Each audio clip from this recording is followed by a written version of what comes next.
Putin can win any prize, it would be in a competition of Russophobes, because nobody as much as him has compromised Russia's future prospects and the prospects of its people. With Hitler and Stalin, he is primarily responsible for the thousands of deaths taking place every day in Russia, whether it's on the battlefields of a crazy war, or the continued dramatic deterioration in people's living standards, the propagation of diseases, alcoholism, and drug addiction. According to the conclusions of some researchers from Yale University into the sanctions against Russia, and I quote, Russia is no longer close to being an economic power and has deleted the minimal declaration of statistics on the minimum income which is required to be a member of the IMF. Putin's Russia simply survives by seizing assets. The economy is increasingly dominated by the state, which is devouring its own companies to feed Putin's war machine. It is therefore in the world's interest to put an end to this criminal regime and to bring about comprehensive, fair and lasting peace in Ukraine. We encourage all peace-loving states to commit to a process to implement the peace formula plan, and in particular to participate in the fourth meeting of National Security Advisors on the peace formula for Ukraine, which will be held on Sunday, the 14th of January, in Davos, in Switzerland. The peace formula has become a platform and an international structure for peace to restore international law and the multilateral security architecture. Lasting and fair peace can only be possible when we work together, and our work must be based on the founding charter, the UN Charter. Thank you very much. I thank the representative of Ukraine for their statement. I now give the floor to the representative of Poland. Mr. President, distinguished briefers, members of the Security Council, I will be brief. At the turn of the year, towards the end of the second year of the war, Ukraine experienced the largest wave of the Russian missile attacks on its civilian infrastructure since the beginning of the aggression. Those barbaric and cynical assaults, as well as attempts to impose a naval blockade of Ukraine, clearly demonstrate Russia's resolve to plod along the path of terror and destruction. Moscow seems to be convinced that it can outlast the Ukrainian resistance and resilience to defend its people and its territory. Therefore, it's our primary task to prove the Russian aggressors wrong, by continuing our support to Ukraine for as long as it takes. Poland has done it so since the very beginning of the war, and will continue on this path, as it was duly reconfirmed during yesterday's telephone conversation between the presidents of Poland and Ukraine, as well as by the Polish Minister of Foreign Affairs during his very first visit, foreign visit in office to Kiev just a few days ago. The choice of the minister's destination was a symbolic emphasis of the priority role that Ukraine plays in the Polish foreign policy, as well as Poland's readiness to further actively support Ukraine's European and Euro-Atlantic aspirations. Mr. President, the representatives of free world cannot afford to be fatigued with the war in Ukraine. As Minister Sikorski stressed, the only country that could feel as exhausted after the 23 months of constant oppression is Ukraine itself. But instead, it bravely stands against the unrelenting forays of Russian imperialism. So must we. As long as Russia remains committed to the further destabilizing global security architecture, we should continue to exert pressure on the aggressor while supporting the victim. Not only must we maintain the current levels of military and financial support to Ukraine, we actually need to do our best to increase it. Poland is currently discussing with Ukraine new forms of such support. Let us not forget, should Ukraine falter, the risk of Russian next aggressions against new countries would rise dramatically. Should Ukraine prevail, the peace and the UN values will be restored. Mr. President, distinguished delegates, therefore, the stakes of the war in Ukraine are very high.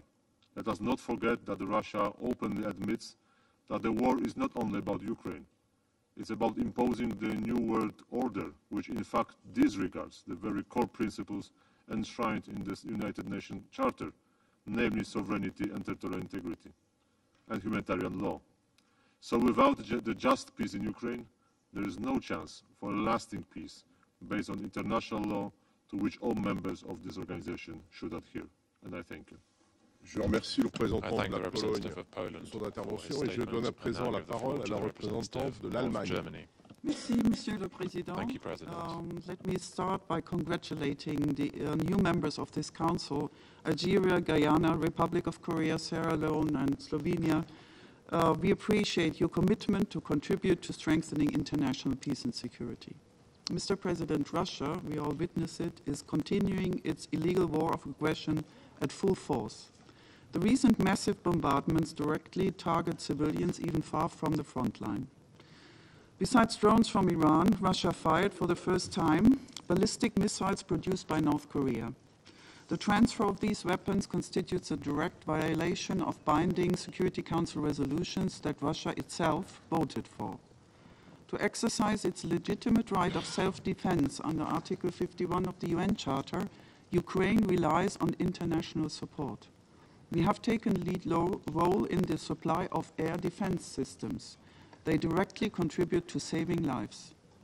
At the same time, the humanitarian situation in Ukraine remains dire, and Germany has contributed more than 403 million euros of humanitarian assistance.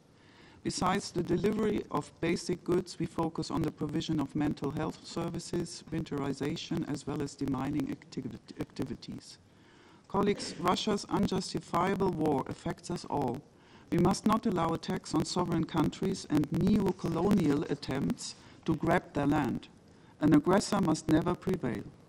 That being said, what can the international community do to end this tragedy? First, we must press the aggressor to cease its unlawful invasion. The GA resolutions and the ICJ's provisional measures must be implemented. Second, we must support Ukraine in defending itself, as long as the aggression continues. Third, we must create a foundation for a just and lasting peace. President Zelensky's peace formula clearly outlines a viable way forward. Finally, perpetrators of war crimes must be held accountable. In closing, we once again call on Russia to immediately and unconditionally cease all its military operations and to withdraw its troops from Ukraine. Thank you. Je remercie l'Allemagne de sa déclaration et je passe maintenant la parole à la représentante de l'Union européenne. Merci, Monsieur le Président. Permettez-moi tout d'abord de féliciter la France pour sa présidence du Conseil et de vous souhaiter un plein succès. I have the honor to speak on behalf of the European Union and its member states.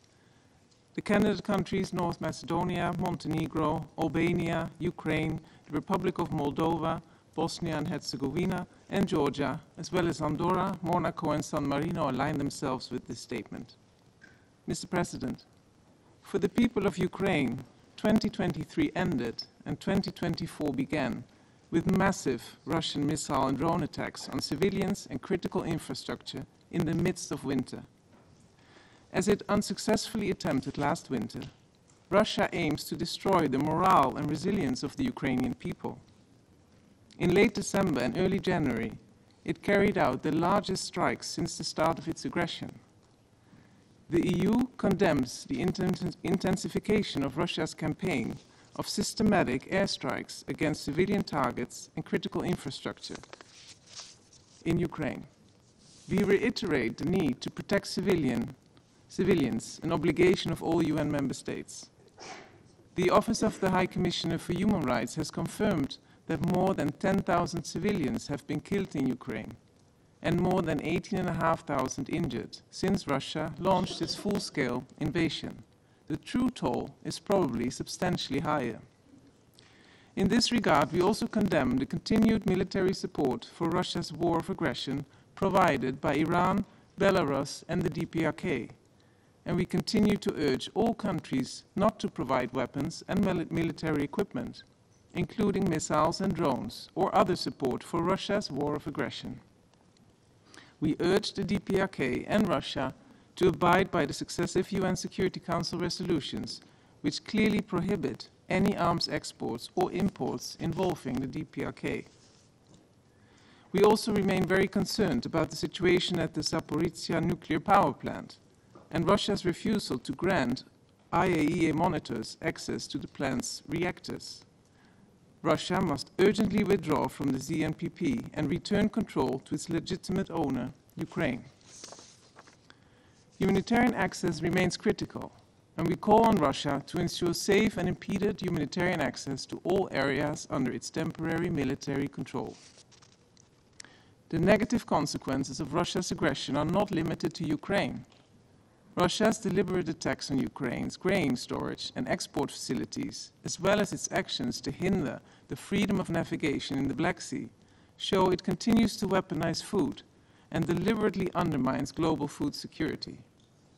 I stress the importance of security and stability in the Black Sea, which is vital for sustainable food exports to global markets, and particularly to countries most in need.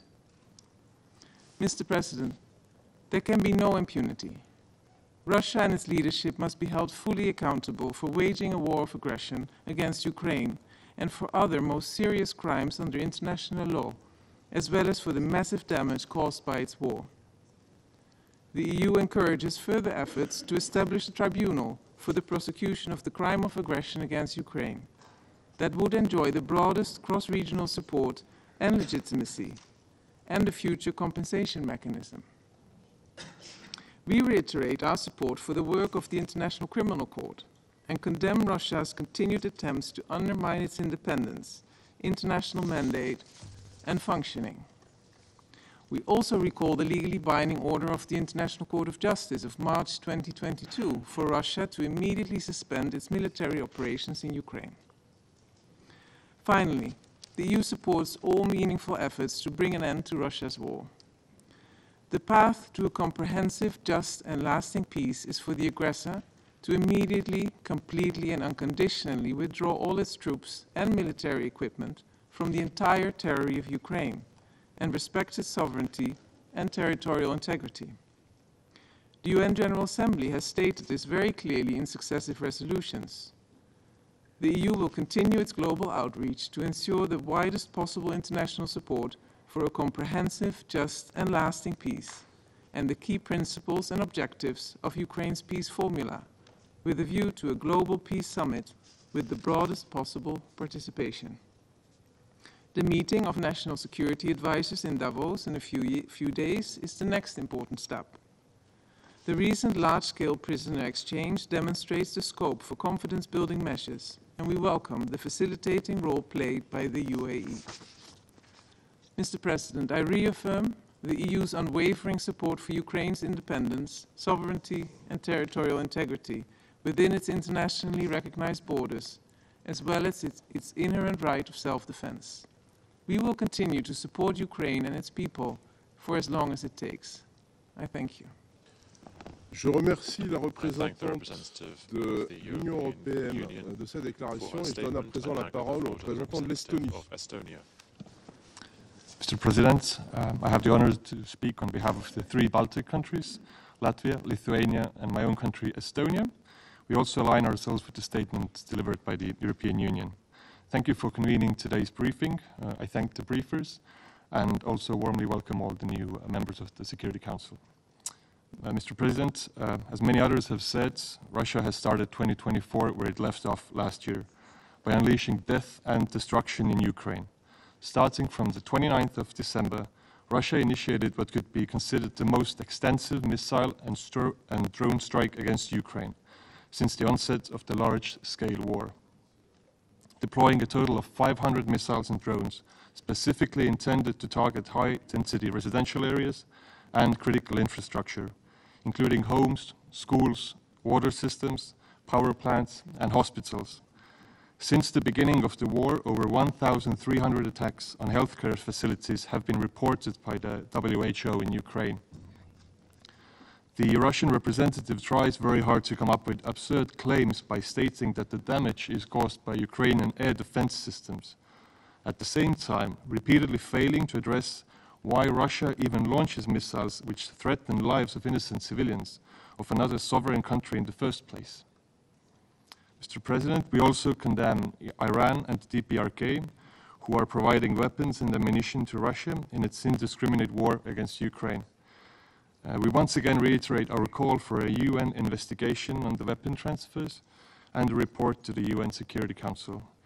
Our countries have also joined the joint statement, which was mentioned before. Mr. President, Estonia, Latvia and Lithuania have altogether contributed over $100 million worth of humanitarian aid to the people of Ukraine, and we will continue to support Ukraine until the aggressor is defeated. I would also like to acknowledge the efforts of the UN Humanitarian Coordinator for Ukraine, Ms. Denise Brown, and her leadership on the winter response plan. In conclusion, the sharp increase of Russia's attacks demonstrate that their criminal goals have not changed. We call upon Russia to respect the calls of the international community, voiced in relevant General Assembly resolutions, calling for immediate, complete, and unconditional withdrawal of Russian military forces from the entire territory of Ukraine within its internationally recognized borders. In the interest of time, we will send the full statement after the meeting. I thank you. Je remercie le représentant de l'Estonie de cette déclaration et je donne la parole au représentant de l'Italie. Thank you, Mr. President. Italy fully aligns itself with the statement delivered by the European Union.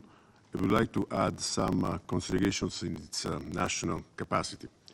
Today, almost 2 years after Russia's full-scale, unprovoked, unjustifiable and illegal invasion of Ukraine, we stand together with the Ukrainian people, more united than ever, to reaffirm our unwavering commitment to our shared values based on the rules-based multilateral order as recognized in the UN Charter.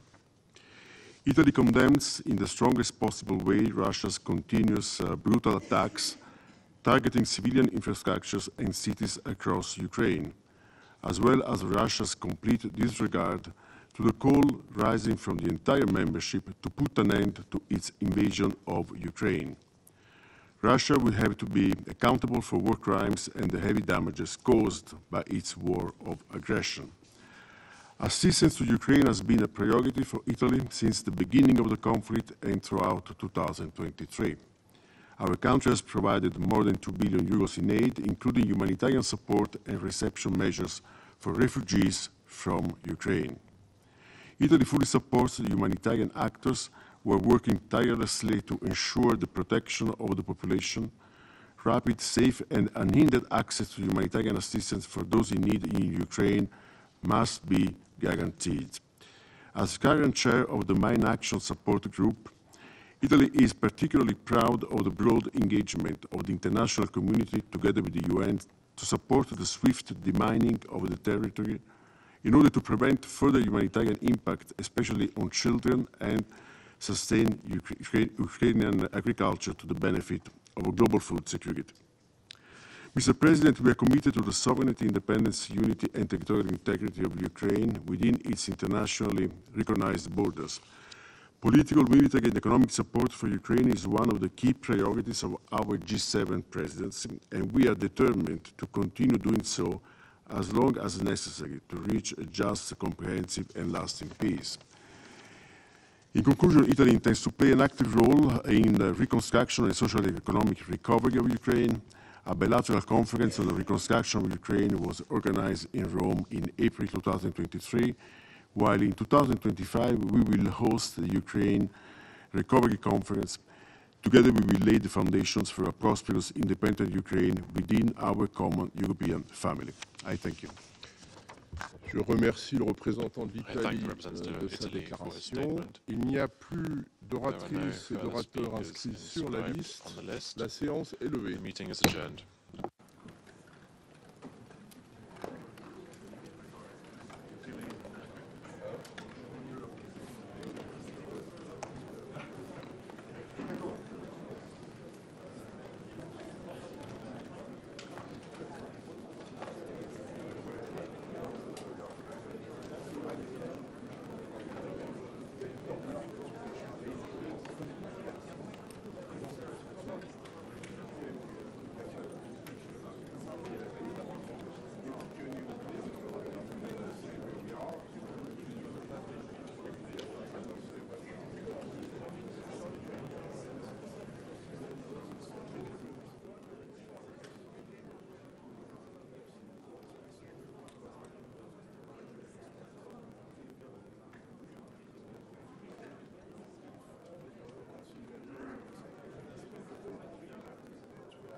February, so we need to organize something. You need to invite us and we will repeat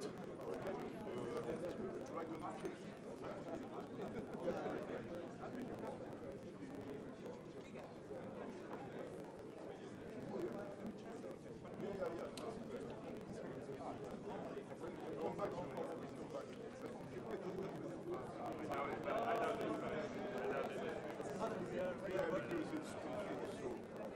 reportage de Gaza hier, followed by the European. I think it's